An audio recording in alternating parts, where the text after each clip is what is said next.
NEET paper के लिए ऐसी बात कोई शिक्षा मंत्री नहीं बल्कि नीट स्पीकर कोई नशेड़ी ही बोल सकता है कि एक पेपर ही तो लीक हुआ है, पढ़े लिखे हो तो पेपर दोबारा दे दो।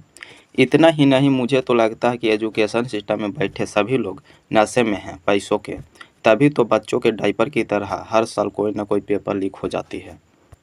अभी 3 मई को रविवार के दिन नेशनल टेस्टिंग एजेंसी द्वारा देश के विभिन्न केंद्रों पर नीट यूजीसी की परीक्षा आयोजित किया गया था, जिसमें लगभग 23 लाख छात्र बैठे थे। इसमें कुछ काबिल और चुनिंदा छात्र थे, देश के होनहार डॉक्टर बनने वाले थे। लेकिन सिस्टम में बैठे कुछ निकम्मों जनों द्वारा कुछ पैसों के लालच में उन बच्चों के भविष्य पर मुँह दिया गया।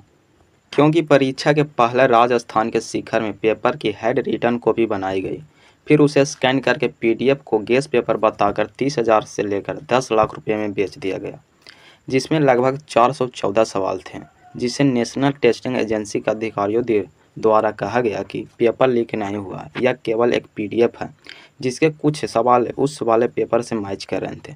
लेकिन उसमें करीब केमिस्ट्री के 120 सवाल थे, असली वाले पेपर से 2x2 मैच कर रहे थे। यह कोई छोटी मोटी मजाक नहीं है, 120 सवाल मिलना। आपको जानकर हैरानी होगी कि इसमें नीट पेपर सेटिंग पैनल से जुड़े लोगों से लेकर भारतीय जनता पार्टी से जुड़े युवा नेता दिनेश बिंबाल तक के नाम सामने आए हैं, जिन्होंने इससे पहले अपने परिवार के कई बच्चों को नीट पेपर क्रैक करवाया है।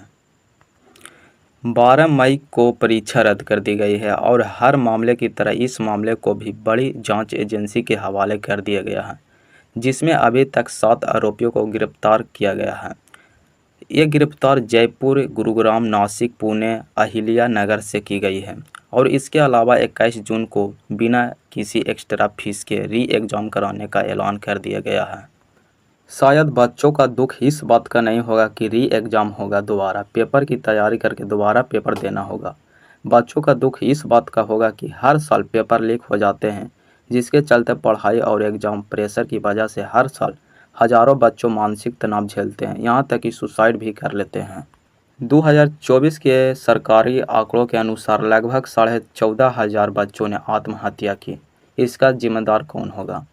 अगर देश में पेपर लीक या पेपर रद्द होने का पूरा रिकॉर्ड देखें तो न्यूज़ चैनल और अखबारों के अनुसार 15 राज्यों में सरकारी नौकरी की परीक्षा में जांच की गई तो पता चला कि पिछले 5 वर्षों में 41 पेपर लीक पाए गए, जिसमें लगभग 1,40,00,000 उम्मीदवार परेशान हुए, जो कुछ 1 लाख से ज़्यादा सरकारी पोस्ट के लिए अप्लाई कर रहे थे। कई परीक्षाएं रद्द की गई या दोबारा करानी पड़ी। लेकिन फिर भी इस बेकार शिक्षा व्यवस्था और स्कूल कॉलेज के चक्रों में फंसे छात्र इसके खिलाफ आवाज़ उठाना तो छोड़ो, ये बार बार चुपचाप एग्जाम दिए जाते हैं। कुछ नौकरियां कॉलेज पाते हैं, कुछ अपना छोटा मोटा धंधा अपनाते हैं। रहा बात पेपर लीक करने वाले दलालों की, तो ये तो हर बार अपनी जेबें भर कर साइड हो जाते हैं और नेता लोग मंच पर आकर कह देते हैं कि छात्र ही देश की असली युवा शक्ति है, और हमारे भोले भाले छात्र भी यह सुनकर खुश हो जाते हैं कि हाँ, हम युवा शक्ति हैं, जबकि असलियत में उनके हक और उनकी मेहनत के साथ खुलेआम धोखा हो रहा है।